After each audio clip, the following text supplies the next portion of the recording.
Planet Kiros was once full of life. Now it was only dust and bones. Long ago, humanity had made its last stand here. The war had been brutal. The alien Varnak Empire, known for their cold machines and emotionless strategies, had crushed Earth's forces. Billions died. Ships burned in orbit. The ground itself split open under the weight of war. Humanity vanished after that battle, and no one had seen them again. Kiros became a graveyard. No one touched it for 100 years. But times changed. The Varnak Empire grew bored of the silence.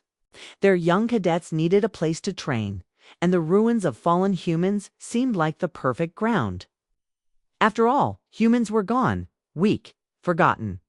So the Varnak returned. They built bases over old bunkers. They turned collapsed cities into obstacle courses. They used Terran weapons as museum pieces, reminders of an extinct race. Humans died here, said one young cadet standing on the cracked wing of an old Terran fighter. His instructor laughed.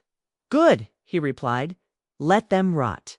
They were fools to challenge us. Ruined helmets, broken rifles, and melted armor were scattered across the rocky plains. Nobody ever thought to dig deeper. Nobody cared what lay under the dirt until the signal came. It happened on a cold morning. Cadets were running drills near the North Ridge. A communications officer sat bored in the control tower, chewing a dried ration stick. Suddenly, his console beeped. Then again, then again. He frowned and leaned closer. A signal was coming from underground, not a normal one, not a training beacon. Something old, something human. Lieutenant Sorik. He called.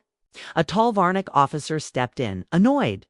Why the noise? It's the signal. It's not ours. It's coming from the old Terran command bunker beneath the ridge. Sorik narrowed his eyes. That bunker was destroyed. Apparently not, the technician said, turning the volume up. Crackling static filled the room. Then suddenly 3 sharp words came through, clear and cold. You. SHOULD single quotes T ... have. The technician froze. So did Sarek. The signal stopped. All across the training base. Monitors glitched. Cameras blinked. A few drones dropped from the sky without reason. Power flickered for 5 seconds, then returned. What was that? Asked one cadet, looking around nervously. Probably nothing, another answered. Maybe a glitch from the old ruins? But Sarek wasn't convinced. He ordered a scouting drone to the location. Flew silently, scanning the area where the signal had originated. The drone's video feed showed rocks, dust, and the metal remains of a crashed Terran ship. Nothing strange. Then it saw something. A piece of metal moved just slightly, as if shifted by wind. But there was no wind. The camera zoomed in. Underneath the rocks, something glowed faintly. Blue lines forming a symbol. Not Varnak, not modern, old Earth tech. Deep core. Encryption. The drone approached. Suddenly, its feed turned black. A high-pitched scream filled the control tower. The screen cracked from the inside. Smoke poured from the console. Everyone in the room jumped back. Sarek stared at the melted equipment, heart pounding. Up. No one goes near the ridge, he ordered. Seal it now. Up. It was too late. All over the base, things began to go wrong. Doors locked and unlocked by themselves. AI systems started speaking in old human dialects. Training weapons fired without command. One storage bay was found completely empty, its contents gone, the floor scorched. Whispers spread quickly among the cadets. Something's alive. Down there, humans can't be back, can they? Maybe they never left. That night, as a cold wind swept across Kiros, Sarek received a personal message on his command console. No encryption, no source, just a voice. It was calm, steady, human. You shouldn't have built on our graves. Then silence. Sarek stood still for several seconds, staring at the black screen. Outside, the earth trembled softly. Just once, as if something far beneath was waking up. Sarek didn't sleep that night. The human voice haunted him. Not because it sounded angry, but because it sounded calm. Calm meant control. Calm meant planning. And Varnak soldiers didn't fear emotion. They feared strategy. At sunrise, the Varnak Empire sent a full squad to investigate the signal. Zone 12 trained soldiers. Drones, scanners, heat seekers. They walked confidently, stepping over human skulls buried half in the dirt. "We'll break whatever system is causing this," said the unit commander. "Some old satellite or buried beacon." But 2 hours passed. Then 3. No messages came back. Sarek waited in the command center, staring at the live drone feed. The screen showed the team entering a broken bunker covered in vines and rust. Then static, then nothing. Another squad was sent, this time with air support. They arrived at the ridge and found no one. The bunker was gone.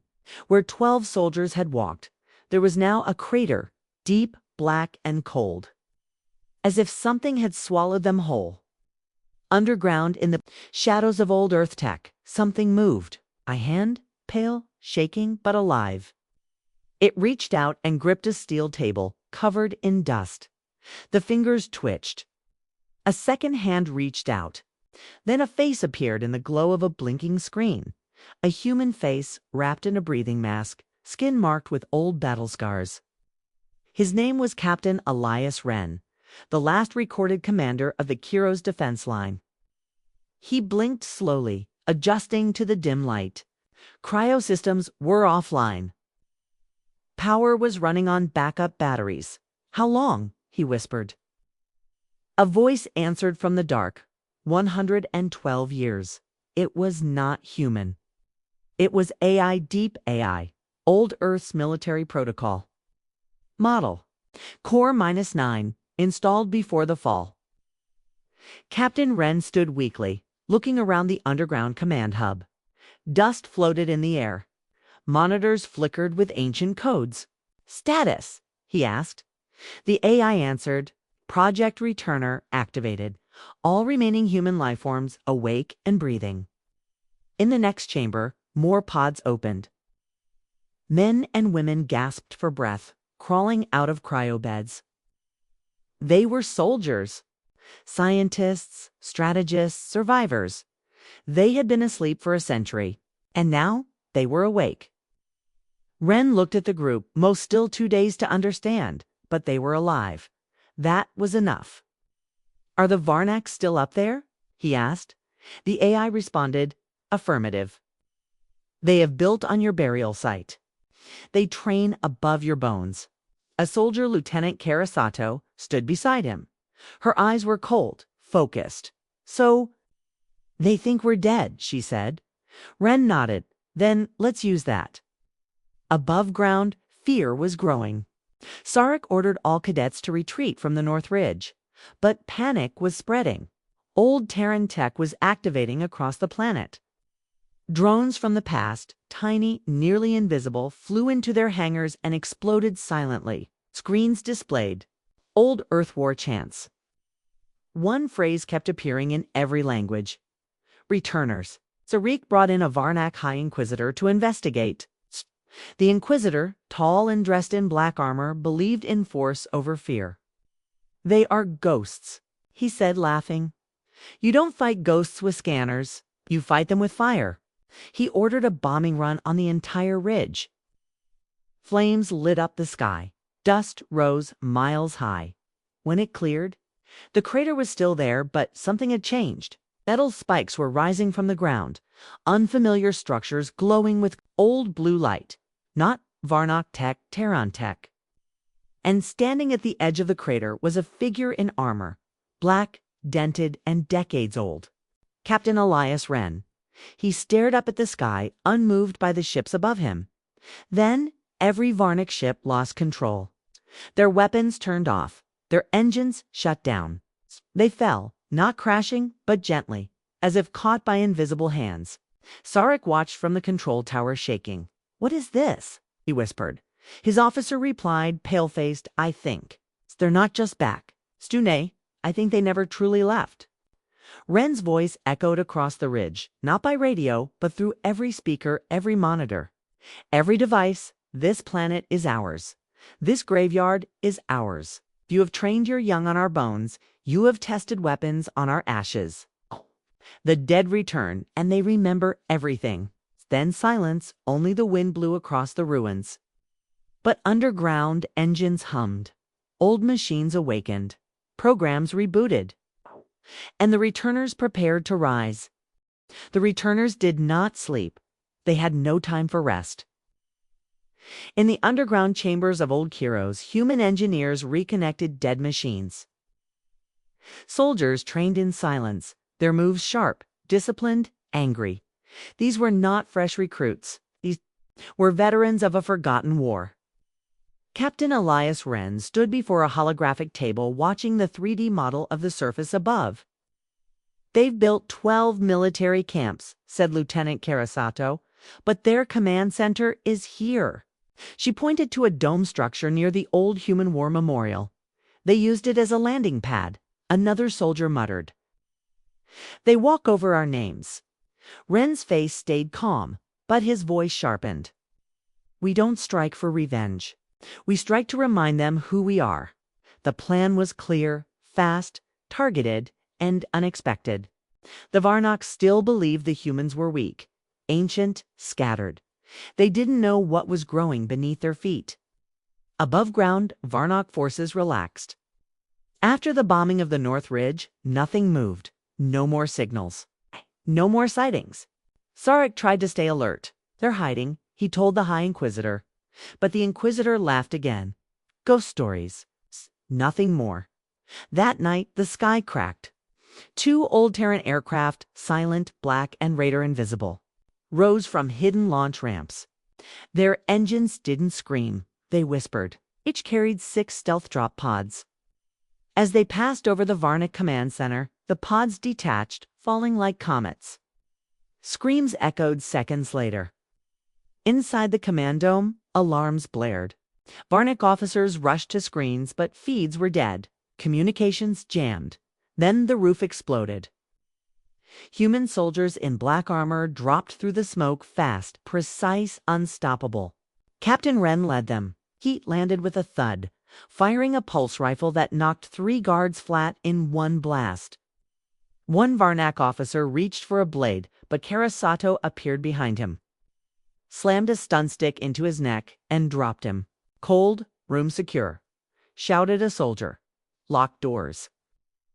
"Cut their outgoing comms," Wren ordered. Within 90 seconds, the Varnak command dome was theirs. Alive prisoners were tied up. The others didn't matter anymore. Wren walked to the center of the room. He activated their main broadcast tower. To every Varnak screen, satellite, and soldier across planet Kiros, a new message played. "We were defeated once, we were buried, but you made a mistake. Thought we died? You trained on our bones, laughed at our ruins, and erased our names. Now we are your teachers." Then a new symbol appeared. Not the old Earth flag, but a white skull over a broken planet. The mark of the returners. Sorek watched the broadcast in stunned silence. The control tower was quiet.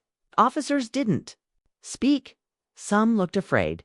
"They took the dome?" Sarek asked. "Yes, Commander," a voice answered. "They're holding it now." "What about reinforcements?" "Still silent. Drones don't work. Signals are jammed." Sarek paced the room. He had read about Earth warfare. Humans were unpredictable. They didn't fight for glory. They fought like it was personal, because it always was. And now, they weren't just back. They were smarter. He turned to the High Inquisitor. "We underestimated them." The Inquisitor's smile faded. "Perhaps." Sarek stared at the screen, showing the new human symbol. "No," he said, "not perhaps. Definitely." Underground, more cryopods opened. Returner reinforcements climbed out, coughing but ready. The AI system, Core 9, monitored their vitals and streamed updated maps to each visor. Captain Wren spoke to the new arrivals. "We took their dome," he said. "Next is the War Memorial. They turned it into a weapons depot." He paused. "We take it back, not for war, but because no empire should ever forget what happened here." Lieutenant Sato raised her rifle. "Let's wake 'em all up." The soldiers nodded, and so began Operation Wakefire, a mission to reclaim every spot where Terran soldiers once fell, and teach the Varnic Empire that the dead do not forgive. End of Part 3. Let me know when you're ready for Part 4. They called us extinct, where the Varnic begin to realize the true scale of their mistake, and the humans reveal something even darker hidden under the ruins. Would you also like suggestions for thumbnail image concept? Voiceover intro line? The sun rose over Kiros, but it brought no comfort. The Varnic Empire had controlled this planet for almost 2 centuries. They had rewritten its maps, renamed its hills, and erased every human monument. But now, something was wrong. Varnic camps across the surface reported strange attacks. Silent, precise. One by one, communication towers fell. Ammunition stores exploded without warning. Patrols vanished. But no bodies were found, only black helmets marked with a white skull left behind like a signature. Inquisitor Thalos stood before the Imperial Council's emergency feed. "We are not facing rebels," he said. "These are coordinated soldiers. Old Earth tactics, guerrilla warfare, psychological strikes. They want us to fear the shadows." The Varnic Emperor appeared via holoscreen, his face stiff. "And who are they?" the Emperor asked. Inquisitor Thalos hesitated. Then he said, the one word that chilled the entire council: humans. Gasps followed. A general stepped forward. "That's not possible. Humanity is extinct." Talos looked at the feed from the stolen dome, now painted with human graffiti. They now they're not. Deep underground, the human base expanded. Engineers restored ancient tanks and repaired drones. Mechs half buried for 200 years were lifted from rubble, cleaned, and reprogrammed. Children born in cryosleep were awake now. They had never seen Earth, but they called themselves Terran. Captain Elias Wren moved through the command tunnels. His face was tired but focused. Kara Sato walked beside him, showing reports on a tablet. "All zones secured except Grid Eco 7. Heavy resistance there." Wren nodded. "Send in the second wave." Then he paused in front of a sealed vault. A red light blinked above it. "Has anyone opened this yet?" he asked. Kara hesitated. "No, it was marked Project Revenant. We thought it was a myth." Wren placed his palm on the scanner. The door opened. Cold mist spilled out. Inside were not soldiers. They were weapons. Silent metal creatures, part human, part machine, exosuits with neural links. "Hunter." Units, the last experiment of Earth's final war. Sato whispered. "These were banned by the Terran Accord." Wren replied, "Good thing the Accord is dead." He tapped a control. The machines blinked to life. "Activate 2 for recon." "We need to remind the Varnock what real fear feels like." Above ground, the Varnic's elite strike squad arrived at Eco 7, fully armed and prepared to crush the returners. They never saw what hit them. 2 shadows moved through their lines, invisible to sensors. One soldier was yanked into the air.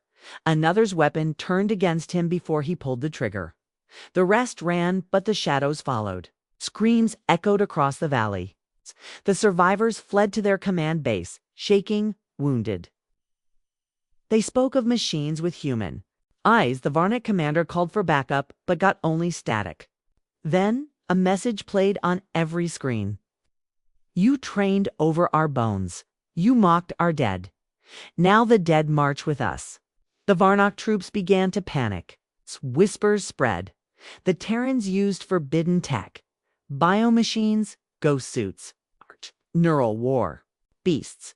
But worst of all, they were organized. That night in the crater, Once called Kiro's City, Ren stood before his army.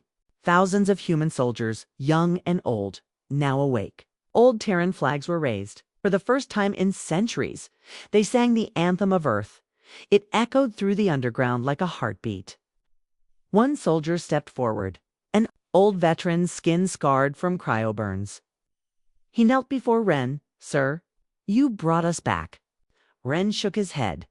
"We were always here, just needed the right reason to rise." And the reason was clear. The Varnak had forgotten what it meant to fight a species that refuses to stay dead. Meanwhile, far in space, a new figure watched the conflict. Admiral Naira Val of the Zarn Federation had received the reports. She was not Varnak. She hated the Varnak. But now she feared something more. "Play the last drone feed," she said. Her officers obeyed. The footage showed a squad of returners storming a Varnak compound clean. Perfect tactics. Then it cut to a machine walking through fire, dragging 2 Varnak soldiers behind it. Naira leaned forward. "That is not possible," she whispered. Her aide asked, "Should we warn the Varnak Empire?" Naira's silver eyes narrowed. "No," she said. "We watch, we learn, and we prepare." Because if the humans truly have returned, she turned to the stars, then this war is only the beginning. The war had changed. The Varnak Empire no longer marched in straight lines with flags raised. Now they crawled through shadows, terrified of what waited in the dark. And deep under planet Kiros, something older than the returners had awakened. Captain Elias Wren stood in the cold blue light of the Project Revenant chamber. Dozens of pods lined the walls, each holding a living weapon from the final days of Earth's war. Some were half-human, others just memory and rage inside metal shells. Beside him, Karasato read from an old data slate. The Revenants were created as last resort soldiers. No fear, just orders. She looked up. Once activated, they cannot be stopped, not even by us. Ren stared at the sleeping figures. "They don't need to be stopped," he said. "They need to be pointed." He turned to the console. His finger hovered over the red button labeled Protocol. "Revenant? You sure?" Sato asked quietly. Ren pressed it. The pods hissed open. One by one, the Revenants stepped out. Some had glowing eyes. Some had no faces at all, just helmets fused to flesh. All of them stood silently until the first one spoke. Its voice echoed like metal grinding against stone. "Who is the enemy?" Ren met its gaze. "Varnak." The thing nodded. "Coordinates? Surface command base, 5 clicks north." The Revenant raised its arm, and a plasma blade slid from its wrist. "Understood?" At the Varnak base, Commander Vesh paced across the operations tent. "I want full lockdown. No movement past perimeter range," he ordered. A young Varnak officer rushed in. "Sir, drones spotted movement in the wasteland. Unknown units approaching fast. How many? ... 12 ... double quotes." Vesh laughed. 12. You interrupt me 4. Then the power cut. Alarms blared. Screams came from outside. Vesh grabbed his rifle and ran out. What he saw froze his blood. One of the Revenants was walking through the fire, glowing red, dragging a burning mech behind it like it was paper. Another jumped onto a watchtower and tore it apart with its bare hands. The Varnak soldiers shot everything they had. Railguns, missiles, grenades, it didn't matter. The Revenants walked through it all, silent, unstoppable. Commander Vesh turned to flee, but one of the machines was already behind him. Its voice was cold. "You build over our graves." And everything went black. Underground, Ren watched the feed from a secure room.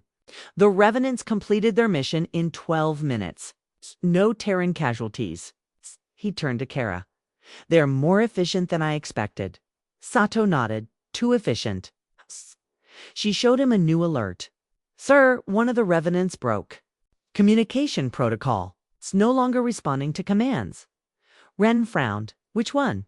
"Unit 09. Calcine. Echo Black." In a canyon outside the battlefield, Echo Black stood alone. Its armor was damaged. Its neural circuits flickered, replaying old memories from Earth's final battle. It saw flames. It heard screaming. It remembered dying. It wasn't just following orders anymore. It was hunting. And it no longer cared who gave the orders. Back in orbit, Admiral Naira Val of the Zarn Federation watched the chaos unfold from her warship. Her officers stared at the data feeds in horror. "Those aren't just soldiers," one whispered. "They single quotes ghosts." Naira leaned forward. "They are humanity's nightmares given metal skin." Another officer asked, "Should we interfere?" Naira shook her head. "Not yet, but prepare the fleet." The Revenant spread beyond. Kiros. She didn't finish the sentence. Some horrors didn't need words. Later that night, the returners held a small funeral. 6 human soldiers were buried, killed in friendly fire during the Revenant attack. Ren stood beside their graves, fists clenched. He had reawakened the most dangerous weapons ever built. Now, one of them had gone rogue. Karasato joined him. "If we don't shut down Echo Black, the Varnak won't be our biggest problem." Ren nodded slowly. "I'll go," he said. "You can't," she replied. "It won't listen to anyone." Ren turned to her, eyes cold. "It will listen to me. I trained Echo Black." Sato blinked. "You what?" "He was my brother," Ren said, "before he volunteered for the Revenant program." He walked toward the armory. "I buried him once. Now I have to bring him home." Far away, Echo Black stared at the stars. He wasn't just a machine. He was memory, pain, and vengeance fused into steel. And as he looked up at the sky, he whispered a name. Elias. Then he turned toward the human base and began walking, not to destroy, but to remember. End of part 5. Let me know when you're ready for part 6. The Last Human War, where Ren confronts Echo Black. The Varnak Empire unleashes its final weapon, and the fate of the entire galaxy hangs in the balance. Would you also like YouTube thumbnail idea? Video description? Hashtags and tags. Ready when you are? Captain Elias Ren flew alone through the dark skies of Kiros. Inside his stealth craft, he carried no army, no backup, only a pulse rifle, a neural shutdown key, and the weight of a broken promise. Koblak, once his brother, now a rogue revenant, was heading straight for the returner's base. And behind him, the Varnak Empire was preparing to launch something even worse. Inside the Varnak High Council ship, Supreme Commander Zeth addressed his generals. "These machines cannot be allowed to spread," he said. "K are not soldiers. K are ancient monsters." A general nodded. "Then what do we do?" Commander Zeth pressed a button on his armrest. A hologram of a massive cannon appeared, floating in space, orbiting Kiros. "The Sunbreaker," Zeth said, "a relic from the first Star Wars. It was designed to erase planets." Gasps filled the room. "You're going to fire it?" one asked. Zeth's eyes burned. "Let them choke on their own ashes." Meanwhile, Echo Black stood near the human base. He didn't attack. He didn't speak. He simply waited for Elias Ren. The two brothers met under the broken remains of a Terran flag. Ren stepped forward. "Remember me?" "I remember pain," Echo Black replied. His voice was half mechanical, half human. "You volunteered." "For the Revenant program," Ren said. "You said you'd protect us." "I died in that war, Elias, and you left me there. Never stopped looking." Silence. Then Ren pulled out the neural shutdown key, a small black cube. "I can end this," he said. "Shut you down. Stop the killing." Echo Black tilted his head. "Will that bring me peace?" Ren stepped closer. "No, but it might save." "What's left of us?" Echo Black's hands twitched. His plasma blade hummed. Then he deactivated it. "I'm not the enemy," he said. Before Ren could speak, an alarm echoed from both of their coms. Admiral Nairaval's voice crackled. "Through human command, Varnak just activated an ancient weapon, the Sunbreaker. It's set to fire in 10 minutes. Koblack's eyes glowed brighter. A planet killer. Ren's voice dropped. We need to stop it. Echo Black looked up toward the stars. Then we fight one last war. The Returners, the remaining Revenants, and Admiral Nyra's fleet united in orbit. It was the first time in centuries that human forces stood side by side with another galactic power. The battle over Kiros began like thunder. The Sunbreaker cannon charged, a red light forming. Across its long barrel, Ren, flying with Kara Sato in a strike craft, led the charge. Echo Black and the Revenants leaped from ships, boarding enemy vessels with brutal force. Missiles, laser beams, EMPs, the sky burned. On board the Sunbreaker, Commander Zeth smiled coldly. "Let them scream," he whispered, pressing the final sequence. The cannon glowed, ready to fire, but a sudden impact shook the station. Echo Black had breached the main reactor. Barnack soldiers fired at him from every angle, but he didn't stop. He reached the control core. Too late, Zeth sneered from the bridge. But Echo Black activated his internal fusion cell, turning himself into a living bomb. "I was forged in death," he whispered. Then he exploded. The Sunbreaker shattered. In a flash of white light, the shockwave blew across orbit, shaking ships and blacking out sensors. When it cleared, the cannon was gone. Echo Black was gone, but Kiros still stood. On the surface, Ren knelt in the dust, watching debris fall like snow. Kara placed a hand on his shoulder. "He saved us," she said. Ren didn't speak. He just looked up at the stars. "I hope he found peace." 2 weeks later, the Returners raised a new flag on Kiros, not a war banner, but a symbol of memory. The alien empires signed a treaty. No species may ever use graveworlds as battlegrounds again. Kiros would remain untouched, a memorial for the dead of all sides.